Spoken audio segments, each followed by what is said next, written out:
जय हिंद भाई सभी को। कैसे हैं आप लोग? उम्मीद है बढ़िया होंगे। तो आज इस वीडियो में हम लोग पूरा जो मेरा खुद का ग्रुप डी का आंसर की है उस पर हम लोग डिस्कस करने वाले हैं। ये मेरा नाम है और ये लेवल 5 टू 5 फर्स्ट स्टेज है और मेरी सेकंड शिफ्ट में हुआ था। तो इसमें मैं मतलब मैथ के और रीजनिंग के सारे क्वेश्चन सॉल्व करके बताऊंगा आपको। तो इसमें मैथ से देख लेते हैं, बाकी जी के और करंट अफेयर तो नहीं, लेकिन मैथ और मतलब रीजनिंग जो मैन है वो सॉल्व कर देंगे हम लोग। 26 से है शुरू। तो पूरे मेरे मतलब मैथ में पूरे 25 में से 25 क्वेश्चन ठीक हैं और रीजनिंग में भी 30 में से 30 क्वेश्चन हैं। तो आज वाले में हम लोग सिर्फ मैथ वाले क्वेश्चन देखते हैं। इसमें मैं दिखाता भी जाऊंगा आपको कि ये मेरी है, मैं दिखा चुका हूँ। तो इसमें भी सी लगा हुआ है, इसमें सी लगा हुआ है, सारे मैं दिखा दूंगा। मेरे सारे क्वेश्चन सही है मैथ के। तो इससे आप लोग जो आने वाले जिनका पेपर है वो लोग अंदाजा लगा सकते हैं कि मतलब कैसा पेपर आता है। पैटर्न लगभग सेम ही है, बस थोड़ा बहुत ऊपर नीचे होता है। तो हम लोग देखते हैं, इसमें से सारे क्वेश्चन मैं सॉल्व कराऊंगा एक एक क्वेश्चन। तो सबसे पहला क्वेश्चन देखते हैं। 26 नंबर क्वेश्चन क्या है? इसमें है दो मित्रों विपुल और विजय की मासिक आय क्रमशः 5:8 के अनुपात में है। उनमें से प्रत्येक हर माह 84,000 रुपए की बचत करता है। यदि उनकी मासिक व्यय का अनुपात 1:4 है तो विपुल की मासिक आय ज्ञात करना। हमको क्या मासिक आय चाहिए, वो भी विपुल की। तो हम लोग क्या करेंगे यहाँ पे, जैसे ये हो गया विपुल, छोटा छोटा, ये हो गया विपुल, ये हो गया विपुल, यहाँ हो गया विजय। तो आय है तो यहाँ पे हो जाएगा आय। आय दी है 5:8 के अनुपात में दी है, तो इसको हम लोग मान लेते हैं 5x और विजय की मान लेते हैं कितनी 8x। उसके बाद दिया हुआ है, क्या दिया है हम लोग को, व्यय का अनुपात दिया हुआ है। तो हम लोग यहाँ पे लिखेंगे व्यय। तो व्यय को इसमें से x मान लिए तो व्यय को हम लोग y के अकॉर्डिंग मान लेते हैं। ये हो गया y 1y और ये हो गया 4y। ये हो गया आय और व्यय। तो आय में से जब व्यय को घटाएंगे तो क्या बनेगा, बचत। तो हम लोग यहाँ पे घटाते हैं 5x माइनस के ये व्यय माइनस के y, घटाएंगे तो कितना आ जाएगा 84,000। 84,000। बाकी फिर 8x माइनस के 4y, ये भी कितना है 84,000। दोनों की बचत समान है। ये हो गया। हम लोग क्या चाहिए, आय निकालनी है, जो कि हमने x माना है आय के लिए। तो हम लोग इसमें क्या करेंगे, y को बराबर कर देंगे, जिससे y कट जाएगा और x हमारा निकल आएगा। तो इसमें y, इसमें इस 4 का गुणा कर देते हैं और इसमें 1 का गुणा कर देते हैं। इसका गुणा करेंगे तो कितना आएगा, ये हो गया 20x माइनस के 4y बराबर में 2 3 4 चला 1 8 चुके 32 1 33। ये हो गया इतना। ये सेम ही रहेगा 8x माइनस के 4y बराबर में 84,000। 3 इसमें से क्या करेंगे, प्लस माइनस चेंज कर देंगे। ये हो जाएगा माइनस, ये प्लस, ये माइनस, तो ये कट जाएगा। 20x में से 8x जाएगा तो कितना बचेगा 12x। ये हो गया 12x। ये इसमें से इसको घटाएंगे तो 6 में से ये 3 जीरो तो है ही, 6 में से 4 गए 2 और 5 252। ये आ गया। x बराबर कितना आ जाएगा 12 दूनी 24 12 एकम 12 21,000 आ गया। x की वैल्यू आ गई 21,000। x की वैल्यू कितनी आ गई 21,000। हमको किसकी चाहिए, इसमें से विपुल की चाहिए। विपुल की कितनी मानी गई है 5। तो इसमें से 5 का गुणा कर देंगे। 5 का गुणा करेंगे तो ये 3 जीरो 5 एकम 5 5 दूनी 10, ये आ गया है 1,05,000। इसमें से उत्तर कितना दिया हुआ है 1,05,000। तो ये हो गया। उसके बाद देखते हैं हम लोग 27 नंबर क्वेश्चन क्या है। 27 नंबर क्वेश्चन को पढ़ेंगे, आगे चलेंगे। उम्मीद है ये लोग समझ में आ रहा होगा। मैं पहली बार किसी को ऐसे समझाने की कोशिश कर रहा हूँ। यदि कहीं भी डाउट रहता है तो आप लोग कमेंट करके बस बता सकते हैं। उसके बाद देखते हैं ये वाला क्वेश्चन। 27 नंबर क्वेश्चन क्या था, इसमें पूछा गया था 253 252 और 378 का महत्तम समवर्तक यानी मासा पूछा गया था।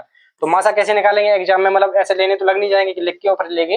जिसको नहीं आता है बेसिक से वो कर सकता है, लेकिन ट्रिक क्या है मैं वहां पे करने की कि इन ऑप्शन में जो भी सबसे बड़ा मतलब जो ऑप्शन है उससे इनको सीधा डायरेक्ट भाग दे के देख लेना है। तो यहाँ पे जैसे 126 था तो इससे सीधा दे के देखा तो ये 2 गुना है 152 इसका, और ये 378 इसका 3 गुना है। तो सबसे बड़ा ये 3 गुना है, तो ये इसका आंसर हो गया। ये नहीं होता तो फिर आगे वाला ऑप्शन चेक करते। तो ये हो गया। उसके बाद हम लोग देखते हैं 28 नंबर क्वेश्चन। 28 नंबर क्वेश्चन क्या है, 49,000 के मूलधन पर 10% की वार्षिक चक्रवृद्धि ब्याज की दर पर वार्षिक रूप से संयोजित होने पर, ये वार्षिक दर है, 2 वर्षों में प्राप्त मिश्र धन ज्ञात करना है। तो मिश्र धन चक्रवृद्धि ब्याज में कैसे करते हैं, 10% दर दी हुई है। 10% की वैल्यू कितनी होती है, रेट कितनी दी हुई है 10%। इसका मान क्या होता है 1/10। मतलब 10 आपका मूलधन है तो उस पर 1 रुपये ब्याज मिलेगा। तो क्या हो जाएगा 10 रुपये आपका जो मूलधन है उस पर 1 रुपये ब्याज मिलेगा। ये 11 मतलब आपका मूलधन बन गया। और टाइम कितना दिया हो 2 साल। तो इसका हम लोग स्क्वायर कर देंगे। स्क्वायर कर देंगे तो ये हो गया 100 और ये 11 का स्क्वायर 121। मतलब यदि आपका मूलधन 100 रुपए है तो आपका मूलधन मतलब आपका मिश्रधन 121 हो जाएगा। हमारा मूलधन दिया कितना है 49,000। ये 4900 दिया हुआ है, मतलब कितना गुना दिया है 49 गुना दिया हुआ है, 49 टाइम दिया हुआ है। तो इसको भी हम लोग कितना करेंगे 49 गुना करेंगे, इसको भी 49 गुना करेंगे तो आंसर इतना ही आ जाएगा। ये हो गया, मतलब ठीक ठाक, मतलब क्वेश्चन बढ़िया आ रहे थे, इतना ज्यादा मतलब कोई टफ नहीं था। उसके बाद देखते हैं नेक्स्ट क्वेश्चन क्या है। 29 नंबर क्वेश्चन क्या है, दो संख्याओं p और q का योगफल कितना है 17 है, उनका गुणनफल कितना है 56। तो p square plus q square का मान पूछा गया था, इसमें क्या दिया है उनका योगफल, तो p प्लस q कितना दिया है 17 और उनका गुणनफल यानी कि p इंटू क्यू कितना दिया हुआ है 56। हमको निकालना क्या है p square plus q square, ये हमको निकालना है। तो हम लोग क्या करेंगे सिंपली इसका वर्क कर देंगे, p प्लस q का होल स्क्वायर, इसका क्या होता है p स्क्वायर प्लस के q स्क्वायर प्लस के 2pq। तो यहाँ पे इसका मान डायरेक्ट रख देंगे, ये हो गया 17 का स्क्वायर बराबर कितना हो गया p square plus q square, इसको निकालना है हमको। ये ऐसा के तैसा रहने देंगे, p square plus q square plus के 2 इंटू p इंटू q की वैल्यू कितनी दी हुई है 56, यहाँ पे रखेंगे हम लोग 56। ये आ जाएगा 289, 17 का स्क्वायर 289 हो गया, p स्क्वायर प्लस के q स्क्वायर। उसके बाद क्या है ये 56 दूनी कितना हो जाएगा 112। तो इसमें से इसको घटा देंगे 289 में से ये घटाएंगे वो 112 घटाएंगे तो आ जाएगा 7 7 7 177 आ गया p square plus q square plus के q स्क्वायर। ये यहीं पे ये दिया हुआ है 177। तो ये वाला ठीक है, ये वाला हो गया। ये देख लीजिए यहाँ पे भी 177 है, मेरा भी बी वहां पे ऑप्शन है, यहाँ पे भी डी है, वहां पे भी डी है। ये हो गया 29 नंबर क्वेश्चन। उसके बाद देखते हैं 30 नंबर क्वेश्चन।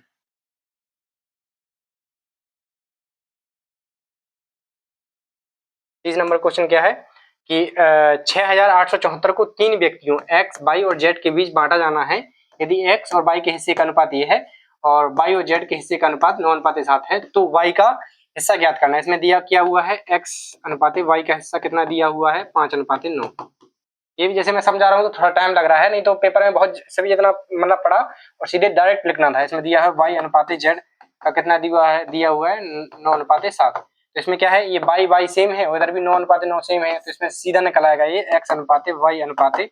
ये कितना हो जाएगा 5:9:7। ये सीधा रेशियो निकल आएगा क्योंकि यहाँ पे सेम है, यहाँ पे भी y सेम है। तो हम लोग किसकी वैल्यू निकालनी है y की, यानी 9 की निकालनी है।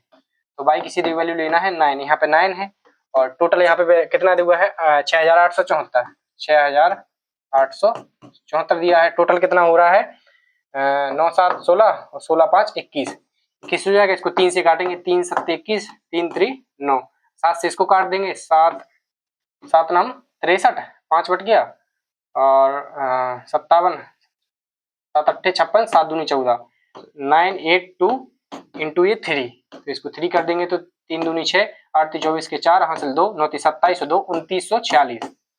ये 2946 यहाँ पे देख लीजिए, ये हो गया। उसके बाद देख लेते हैं कौन सा 31 नंबर क्वेश्चन। 31 नंबर क्वेश्चन क्या है, धान और जौ के अंकित मूल्य का अनुपात इतना है और एक परिवार इनका उपभोग मात्रा के अनुसार 5:7 के अनुपात में करता है। धान और जौ पर व्यय का अनुपात ज्ञात कीजिए। मतलब उसका मूल्य ये है 1:3 मूल्य है और वो परिवार मतलब 5 और 7 के अनुपात में मतलब कंज्यूम करता है, खाता है, यानी 5 किलो खाता है और 7 केजी खाता है कोई भी चीज है। तो इसका क्या आ जाएगा जो मतलब उसका व्यय निकालना है तो सीधा सीधा इंटू कर देंगे, 5 एम 5 और 7 21, तो 5:21 आ जाएगा। ये 5:21 है। यहाँ पे भी देख लीजिए, यहाँ पे बी है, यहाँ पे भी लगा हुआ, वहां पे डी, यहाँ पे भी डी हो गया। 31 नंबर क्वेश्चन हो गया। उसके बाद देखते हैं हम लोग 32 नंबर क्वेश्चन। बहुत मतलब ज्यादा टफ नहीं आया था। इसमें क्या है 32 नंबर क्वेश्चन में है, एक साइकिल चालक 2 मिनट में 800 मीटर की दूरी तय करता है। साइकिल चालक की किलोमीटर पर आवर में चाल ज्ञात करना है। तो चाल बराबर क्या होता है, चाल बराबर होता है दूरी बटे में समय। तो ये हो गई दूरी बटे में समय कितना 2 मिनट है, तो मीटर में इसको सेकंड में बदल देंगे, तो 2 मिनट को सेकंड में बदल देंगे तो 60 का गुणा कर देंगे। हमको किलोमीटर पर आवर में चाहिए, मीटर पर सेकंड में, तो 18/5 कैस में गुणा कर देंगे। तो ये 6 से काट देंगे, 6 3 18 और ये 1 0 से 1 0 कट गया, 5 दूनी 10 से ये वाला 0 कट गया, 8 3 24 आ जाएगा, 24 किलोमीटर पर आवर। इसका उत्तर आ जाएगा, तो ये 24 दिया हुआ है। ये हो गया। उसके बाद देखते हैं 33 नंबर क्वेश्चन।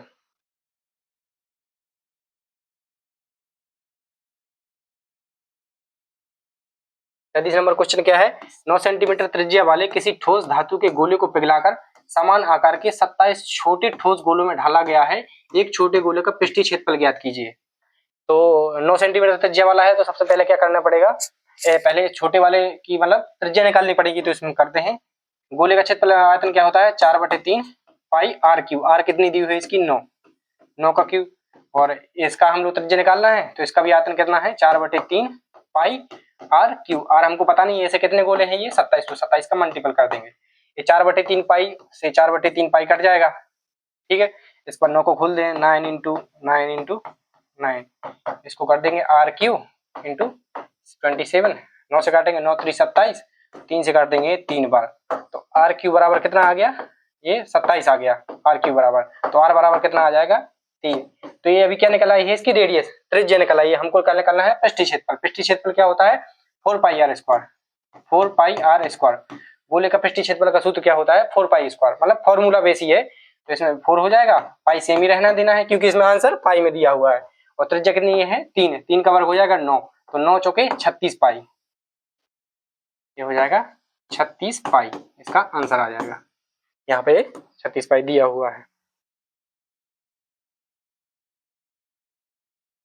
उसके बाद देखते हैं, जैसे ये वाला क्वेश्चन बढ़िया था, ये 34 नंबर क्वेश्चन है। इसमें देखते हैं कि अपने घर से अपनी सामान्य चाल का 5/6, इसको थोड़ा ध्यान से पढ़ना। अपने घर से अपनी सामान्य चाल की 5/4 से चलने पर लक्ष्य को अपने कार्यालय पहुंचने में 24 मिनट की देरी हो जाती है। अपने घर और कार्यालय के बीच की दूरी तय करने में उसे सामान्यतः कितना समय लगेगा। ये वाला क्वेश्चन हो गया। उसके बाद इसको सॉल्व करते हैं। इसमें दिया है मतलब चाल दी हुई है, तो यहाँ पे लिख लेते हैं चाल। तो चाल मतलब 5:6 की चाल, मतलब चाल है, मतलब बेस उसकी मतलब 5 चाल थी तो वो 6 से चल रहा है। तो चाल का उल्टा क्या होता है समय, जितना भी उसको चाल का अनुपात है उसका उल्टा हो जाता है समय। तो समय ये लगेगा 6:5, ये उसको समय लगने वाला है। ये उसकी चाल थी तो ये उसका समय हो जाएगा। तो समय कितना, इसमें कितने की कमी हो गई है, मतलब कि 24 मिनट की देरी हुई। इधर कितना हो रहा है, एक की वैल्यू कितनी है 24 मिनट की देरी हो रही है। तो उसकी उसमें पूछा क्या है, उसमें समानता कितना, समानता उसकी चाल कितनी है 5, तो 24 में भी 5 का गुना कर देंगे, ये भी 5 गुना हो जाएगा। तो 24 पंचे 120, ये उसको 120 मिनट मतलब उसको समानता हो जाएगा। कितना समय लगता है 120 मिनट, इसमें भी दिया हुआ है। ये हो गया है। और उसके बाद देखते हैं 35 नंबर क्वेश्चन है, इसको पढ़ते हैं और ठीक से। इसमें क्या है, एक पिता की वर्तमान आयु उसके पुत्र की आयु की 3 गुनी है। एक पिता की वर्तमान आयु उसके पुत्र की आयु की 3 गुनी है। आज से 5 वर्ष पहले पिता की आयु उसके पुत्र की उस समय की आयु, पढ़ने पर थोड़ा ध्यान देना। आज से 5 वर्ष पहले पिता की आयु उसके पुत्र की उस समय की आयु की 4 गुनी थी, उनकी वर्तमान आयु कितनी है। तो यहाँ पे लिख लेते हैं फादर और ये सन। इसमें लिखा हुआ है पिता की वर्तमान आयु उसके पुत्र की आयु की 3 गुनी है, तो ये 1:3 में हो गया। इसको x से मल्टीप्लाई कर देते हैं, ये फादर ये सन, ये 3x हो जाएंगे, ये हो जाएगा x। और 5 वर्ष पहले तो 3x - 5 और ये x - 5, ये हो गया। तो पिता की आयु उसके पुत्र की उस समय की आयु की 4 गुनी थी, तो इसमें 4 का मल्टीप्लाई कर देंगे। 3x - 5 is that equal to कितना हो जाएगा 4x - 20। तो ये 4x में से 3x जाएगा तो इधर बच जाएगा x, और ये 20 इस तरफ आएगा तो ये हो जाएगा प्लस का, तो प्लस 20 में से माइनस का 5 जाएगा तो यहाँ बच जाएगा 15।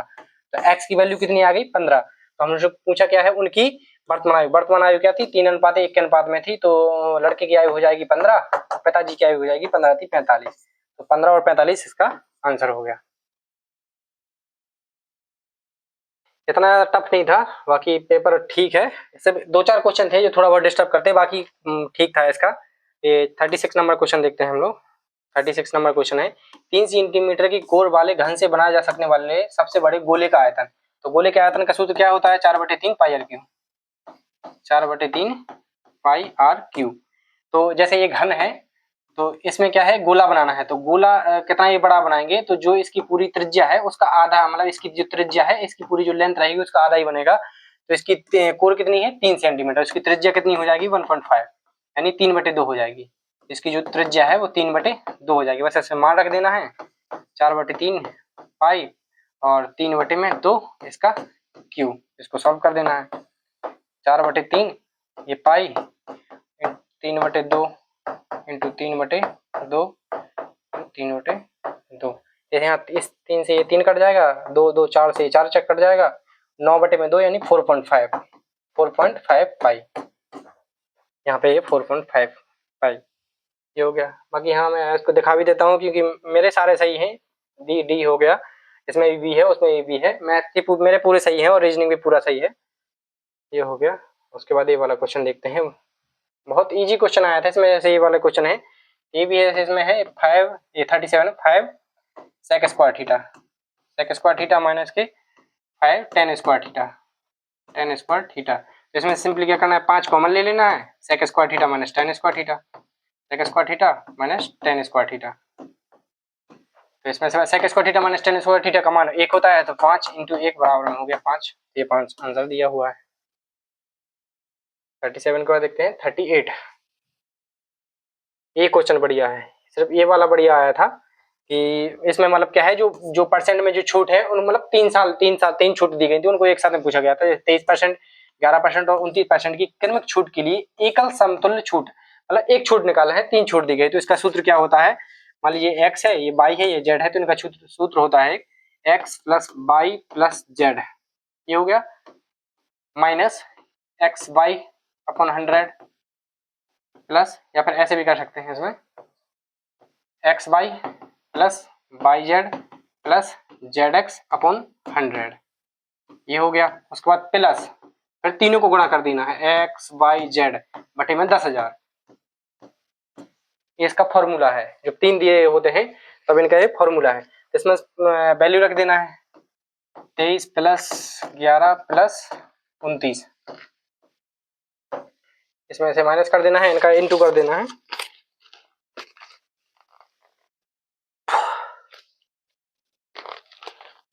इसका मैं पहले से इनटू कर रखा हूँ, अब दोबारा से सॉल्व नहीं, आप लोग कर लेना इसको। 23 इंटू 11 करना है, तो इसका मैं पहले से मान लिख रखा हूँ यहाँ पे। ये आ रहा है 2.53, मतलब ये भाग दे देंगे तब आ जाएगा इसका 2.53। ये 100 का भाग देंगे, इनका दोनों का गुणा करेंगे, 11 इंटू 23 का आ रहा है 253, 100 का भाग देंगे तो 2.53 आ रहा है। और प्लस 3.19 प्लस 6.7 ये आ रहा है। और इधर वैल्यू कितनी आ रही है, 0.7337 आ रहा है, इसका 7337 आ रहा है। इसको जोड़ के इसमें से माइनस कर रहे हैं तो ये सिर्फ इतना ही आ रहा है, 51.34 आया है। मतलब आपको फिर तो ये कैलकुलेशन मैन है, ये सूत्र, जिसको ये सूत्र याद है, मतलब फॉर्मूला याद रहे, वो तुरंत कर देगा। इसमें तो कैलकुलेशन है, आपको कैलकुलेशन तो करनी ही पड़ेगी। तो उसके बाद देखते हैं 39, वो वाला मेरा सही है, देख लीजिए, वी उधर लगा हुआ है, वी इधर लगा हुआ है। उसके बाद हाँ, एक क्वेश्चन ये था जो कंफ्यूज करने वाला था, जिसमें काफी लोग चकराए होंगे। ये वाला क्वेश्चन है, ये लोग पहले आप लोग वीडियो को पॉज करके सॉल्व करिए, उसके बाद फिर मैं सॉल्व करा रहा हूँ। आपसे बनता है कि नहीं आप लोग देखना। ये वाला बढ़िया क्वेश्चन लगा था, मतलब घुमाने वाला था।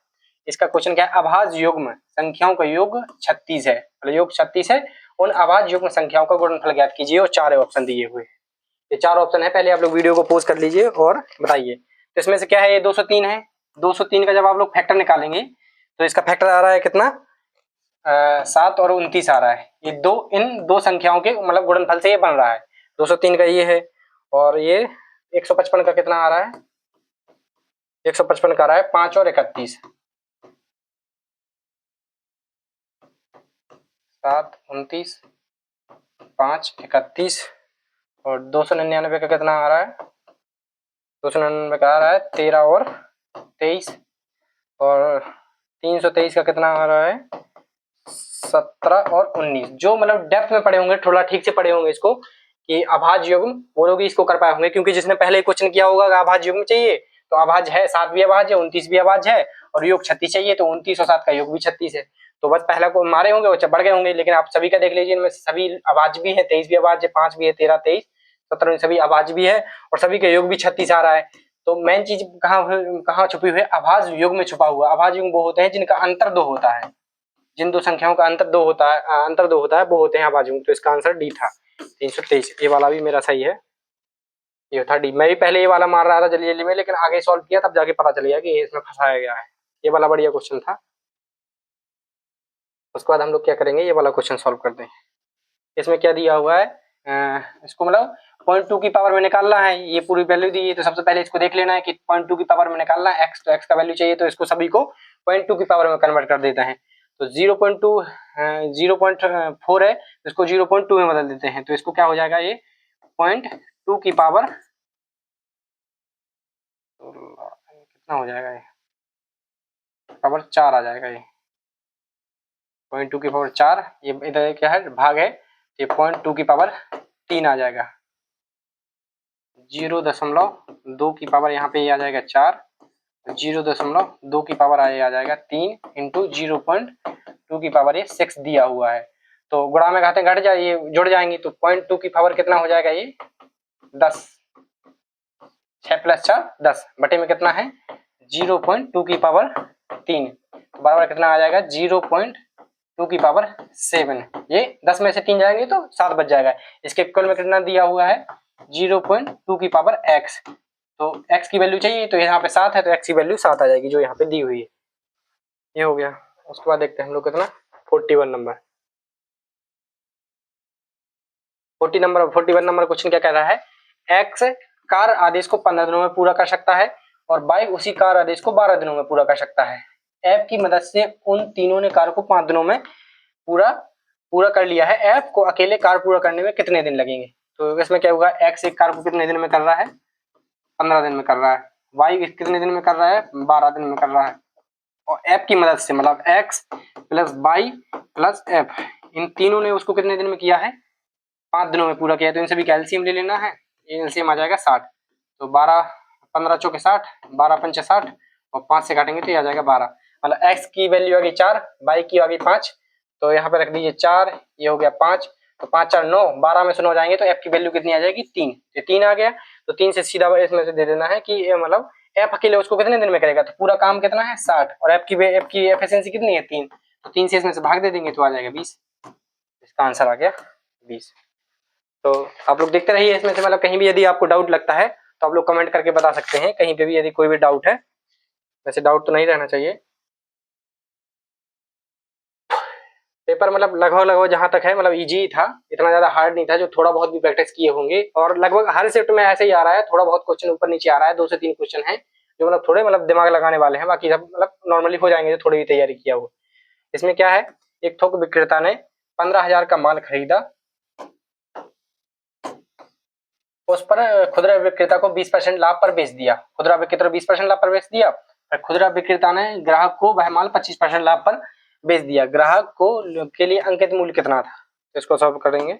कितना है, पहले इसका मूल्य कितना है 15,000, उसने कितने 20% लाभ पर बेच दिया, तो 20% मतलब 100 की वस्तु 120 में, 120 बटे में 100, इसने किसके में बेच दिया 125 के लाभ में, 125/100, इसको बस काट लेना है, 25 पंचे 125, 25 चौके 100, और 1 0 से 1 0 कट जाएगा, 4 से काटेंगे तो ये 3, 5 से काटेंगे तो ये आ जाएगा 2। समझ में नहीं आया होगा, पूरा एकदम मिल गया है, तो इसको देख लेते हैं कितना 20%, तो 120/100, 125/100, इसको काट देंगे कैसे, 1 0 से 1 0 कट गया, 25 पंचे 125, 25 चौके 100, और मतलब 5 से काटेंगे तो 5 दूनी 10, और 4 से काटेंगे 3, तो 3/2 आ गया, 2 से इसको काटेंगे तो आ गया 7500, 7500 का 3 से मल्टीप्लाई करेंगे 22,500, ये आ गया। ये भी मेरा ठीक ही है, सारे क्वेश्चन ठीक है, सी सी डी डी, ये भी वी, इधर भी बी है, तो ये मेरे सारे सही हैं। हाँ 43 नंबर क्वेश्चन क्या है, रमेश की वर्तमान आयु महेश की वर्तमान आयु की 3 गुनी है, 5 वर्ष पहले उनकी आयु का अनुपात ये था, तो रमेश की वर्तमान आयु ज्ञात करना है हम लोगों को। तो देखते हैं हम लोग, यहाँ पे है रमेश की आयु, यह महेश की आयु की वर्तमान आयु की 3 गुनी है, ये एक एक्स है,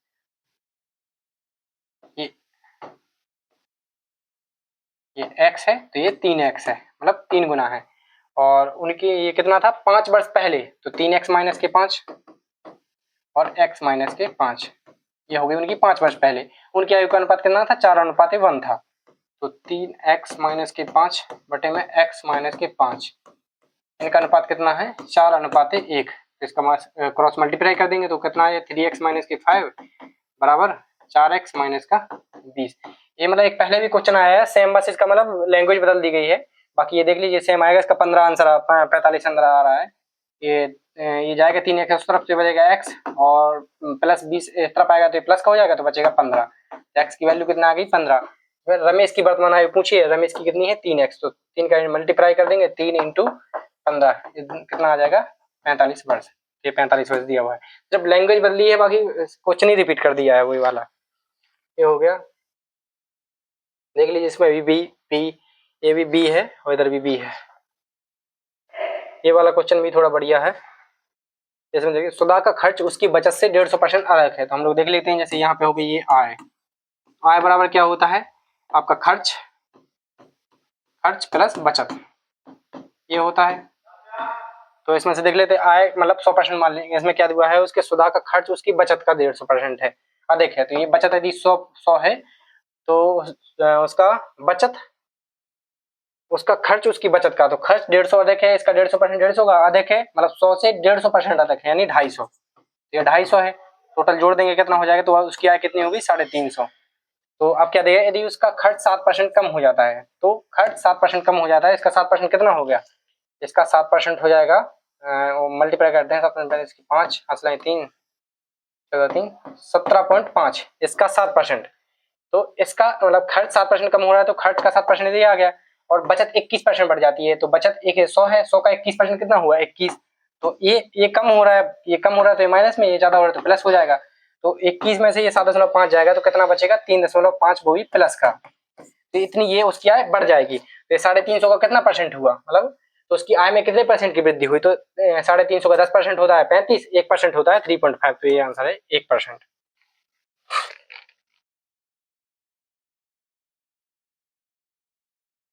बाकी ये वाला तो बिल्कुल इजी है।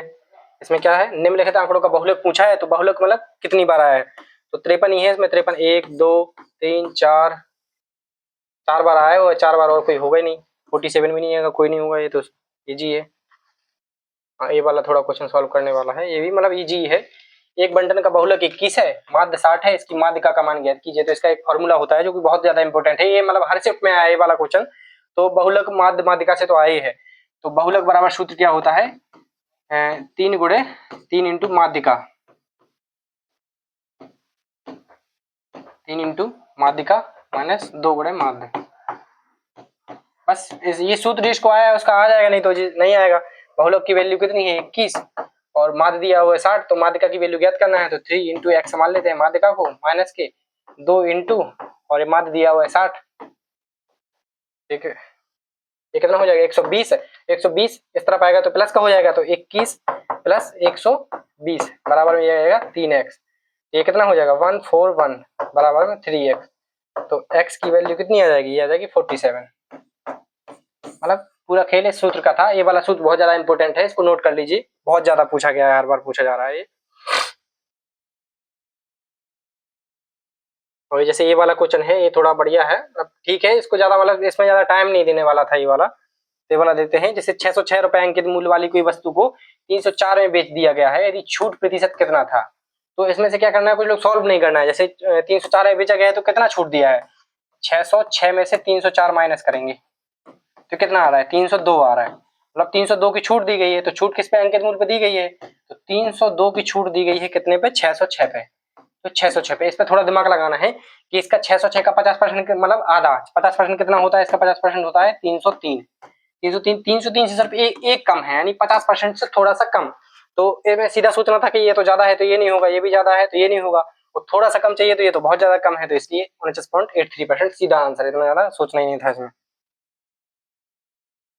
उसके बाद क्या है, ये वाला क्वेश्चन देखते हैं। केशव अपनी आय का 70% खर्च करता है, यदि वह 18,000 की बचत करता है तो उसकी आय ज्ञात कीजिए। तो इसमें क्या है, मान लीजिए आय, ये हो गया आय, आय बराबर क्या होता है खर्च प्लस बचत, खर्च प्लस बचत। थोड़ी राइटिंग थोड़ी खराब आ रही होगी तो थोड़ा एडजस्ट कर लेना। तो ये आय मतलब ये खर्च में ये कितना है, केशव अपनी आय का 70% मतलब 100 यदि आय है तो 70 वो खर्च कर देता है, तो 30 बचाता होगा। यदि तो उसमें क्या लिखा है, यदि उस भाई 18,000 की बचत करता है, कितना 18,000, तो 18 तो 3, तो ये कितने गुना है से, ये है 600 गुना, 600 गुना है, तो उसकी मतलब आय कितनी होगी, इसका भी 600 गुना हो जाएगी, तो ये हो जाएगी 60,000। ये भी इजी था। ये क्वेश्चन है थोड़ा फंसाने वाला, जिसको मतलब इसका कॉन्सेप्ट पता होगा वही इसको कर पाया होगा।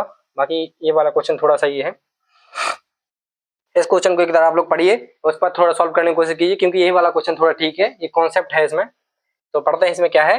वीडियो को पोस्ट करके एक बार आप लोग सॉल्व करने की कोशिश जरूर करना है, इसको आपसे बन रहा है कि नहीं। बाकी ऐसे क्वेश्चन भी आ रहे हैं। तो इसमें दिया है चतुर्भुज पी क्यू आर, इसमें कोण पी और एस के समद्विभाजक बिंदु टी चतुर्भुज के भीतर पर मिलते हैं, यानी टी पर मिलते हैं, और कोण एस टी आर 48 डिग्री है। यदि P और Q का अनुपात 3:5 है तो Q और P की मापों में कितना अंतर है। ये वाला क्वेश्चन देखते हैं, ये वाला बढ़िया क्वेश्चन है। इसमें चतुर्भुज बना लेते हैं। जैसे मान लीजिए कोई हमने चतुर्भुज बना लिया, नहीं है तो ये बना लीजिए थोड़ा, ऐसे P Q R S ये हो गया। तो इसमें क्या है, R और S के समद्विभाजक बिंदु T पर मिलते हैं जो कि चतुर्भुज के भीतर। तो किसका है, R और S, तो R और S के समद्विभाजक बिंदु, तो R और S के मान लीजिए ये हो गए समद्विभाजक जो इनको बीच से उत्तर चतुर्भुज के अंदर मिलते हैं। तो मान लीजिए बिंदु T पर मिल रहा है, ये चतुर्भुज के भीतर बिंदु T पर मिलते हैं। यदि STR, तो ये STR कोण कितना है 48 डिग्री, ये कितना कोण है, ये है 48 डिग्री, 48 डिग्री है। और P और Q का अनुपात, P और Q का अनुपात कितना है 3:5। तो Q और P क्या, Q और P का अंतर, तो इनका क्या एक कॉन्सेप्ट रहता है, मतलब जो ये है कि इन दोनों का योग इसके मतलब इसका डबल होता है। जैसे ये इन दोनों का योग कितना हो गया 8x, और मतलब ये जो है इन दोनों के योग का आधा होता है। तो इन दोनों का योग 8x हो गया, इसका आधा कितना हो जाएगा, मतलब P प्लस Q हाफ बराबर हो जाएगा कोण STR। ये होता है सीधा सीधा, P प्लस Q कितना हो गया 8x अपॉन 2, ये हो गया 48, 2 से काट देंगे जाएगा 4x, तो 4x बराबर गया 48, तो x बराबर की वैल्यू कितनी आएगी 12। मतलब इन दोनों का योग का आधा इसके बराबर होता है। तो x की वैल्यू कितनी आ गई 12 आ गई, और इसमें से कोण P और Q की मापों का अंतर पूछा है। तो 5 और 3 का अंतर कितना हो जाएगा 2, और 2 इंटू कर देंगे 24, तो 12 कितना आ जाएगा 12 कर देंगे तो आंसर आ जाएगा 24। इसका आंसर आ गया 24 डिग्री। थोड़ा समझाने में प्रॉब्लम हो रहा है, मैं कभी समझाया नहीं हूँ ऐसे करके, किसी को बताया नहीं हूँ, लेकिन थोड़ा कोशिश कर रहा हूँ। बाकी आप लोग थोड़ा कहीं भी डाउट हो तो पूछ लेना। लास्ट क्वेश्चन देखते हैं मैथ का, 2-4 क्वेश्चन ही है, थोड़े कठिन थे, बाकी सब नॉर्मल था। इसमें है P और Q मिलकर एक टंकी को 7 घंटे में पानी से भर सकते हैं। P अकेले टंकी को 56 घंटे में पानी से भर सकता है, तो Q अकेले उसी टंकी का 1/4 हिस्सा कितने घंटे में भरेगा। मान लीजिए P प्लस Q कितने में भर रहे हैं 7 घंटे में भर रहे हैं, और P अकेले कितने में भर रहा है उसको 56 घंटे में भर रहा है। तो इनकी वैल्यू, इनका एलसीएम कितना आ जाएगा 56, तो 7 से देंगे 7 8 56, तो इसका आ जाएगा 1। मतलब P की एफिशिएंसी कितनी है 1, P की यदि 1 है और दोनों की 8 है, तो Q की कितनी आ जाएगी 7, Q की एफिशिएंसी कितनी आ गई 7। तो उसने उस टंकी का 1/4, ये क्या होता है कुल क्षमता होती है। तो 56 का 1/4 कितना हुआ, 56 का 1/4 कितना आ जाएगा 4 एकम 4, 4 चौके 16, यानी 14 उसकी मतलब 14 हिस्सा भरने में उसको कितना टाइम लगेगा। तो उसकी वैल्यू कितनी है 7 है, तो 7 से इसमें भाग देंगे तो 7 दूनी 14, यानी 2 घंटे उसको टाइम लगने वाला है। तो ये हमारे मैथ के क्वेश्चन हो गए हैं। उम्मीद है समझ में थोड़ा कम ही आया होगा, क्योंकि पहली बार किसी को मतलब कोई चीज समझा रहा हूँ, वैसे समझाया नहीं, दोस्तों में ठीक रहता है, जैसे यहाँ ऑन कैमरे समझाने में थोड़ा प्रॉब्लम होता है। तो यदि कहीं भी डाउट है फिर भी यदि, तो कमेंट कर लेना, मैं कोशिश करूंगा फिर से समझाने की। तो बाकी मेरे पूरे मैथ के पूरे क्वेश्चन सही है। आपको यदि नहीं है तो मैं फिर भी दिखा देता हूँ। यहाँ पर भी देख लीजिए C, वहां पर भी C है, यहाँ पर B, वहां पर भी B है, यहाँ पर 60,000 D, वो भी D, यहाँ पर A, वहां पर भी A, यहाँ पर भी A, वहां पर A, ये D, वो D, यहाँ पर B, वहां पर भी B है, यहाँ पर भी B, वहां पर भी B है। ये सारे क्वेश्चन आप देख सकते हैं, मेरे मतलब सारे क्वेश्चन मैथ के सारे क्वेश्चन ठीक है।